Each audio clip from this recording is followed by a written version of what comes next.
د ښځې اولاد بندول. سوال: د ښځې نسبندي اولاد بندول په شریعت کې څنګه دي؟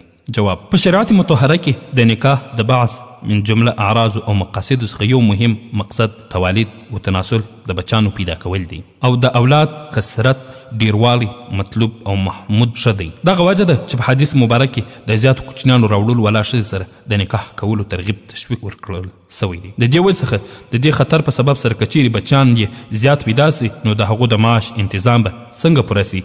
د کورنۍ پلانینګ کول به دغه نیت سره د نه رزق پیدا کېدو په وجه سره حرام دی بندېدل یې. دغه رقم د آبادۍ د زیاتوالي د بیرې وجې څخه د کوچنیانو پیدایش محدود کول د خدای پاک د خدایي په نظام کې دخل اندازي ده. د دې وجې څخه الله تعالی چې څونه سال لرونکي مخلوق پیدا کړی دی د ټولو دپاره د رزق وعده کړې ده. البته د ضرورت په وخت کې داسې مانع حمل تدبیرونه کول د هغو ګنجایش شته چې کم وخت غواړي اولاد راوړل بند کړي او چې وغواړي بیرته هغه د اولاد د تولید و تناسل سلسله جاري وساتي. کولی سي داسې تدبیرونه د عزل په حکم دي. یو څو عذرونه درته وایو چې د هغو په موجودګي کې عارضي د حمل مانع تدابیر بې له کراهت جایز دي. اول: ښځه دونه کمزوري وي چې د حمل د بار پورته کولو استطاعت طاقت نه لري، د حمل او د درد د تکالیف توان ونه لري، یا کوچنی د ولادت وروسته د شدید کمزوري او نه توان اندېښنه وي. دویم: د دوو کوچنیانو په منځ کې په دغه مقصد سره د مناسبې فاصله لپاره چې کوچني ته د مور صحیح فرصت ساتنه روزنه ورکول سي، او د دویم کوچني د حمل نیولو په وجه سره د اول کوچني لپاره د مور شیدې ضررناک او نقصان لرونکي نه سي.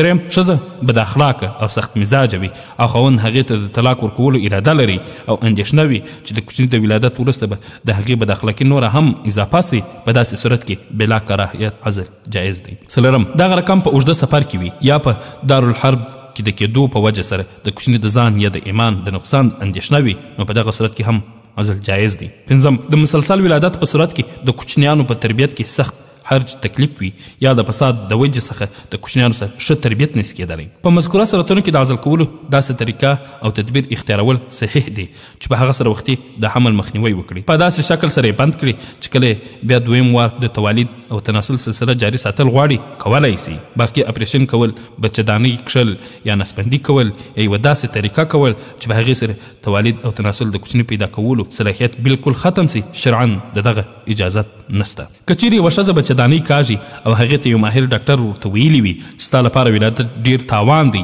یا د هلاکت سبب جوړیږي، بیا څه حکم دی؟ بچهدانۍ کښل خو جایز نه دی. البته د عارضي مانع حمل تدابیرو څخه یو مناسب و جایز تدبیر اختیارول جایز دی. که چیرې عارضي تدبیر کار نه کوي او د یو متدین متقي مسلمان ډاکټر یا ډاکټره دا مشوره ورکړي او تشخیص یې وکړي چې بې له بچهدانۍ کښلو بله چاره نسته او که داسې ونه کړي د ښځې د مرګ د هلاکت قوي خطره ده نو په داسې مجبوري کې او په دغه صورت کې د بچهدانۍ د کښلو جواز ګنجایش پیدا کولی سي. فتاوی محمودیه جلد 5 په دغه باره کې بیان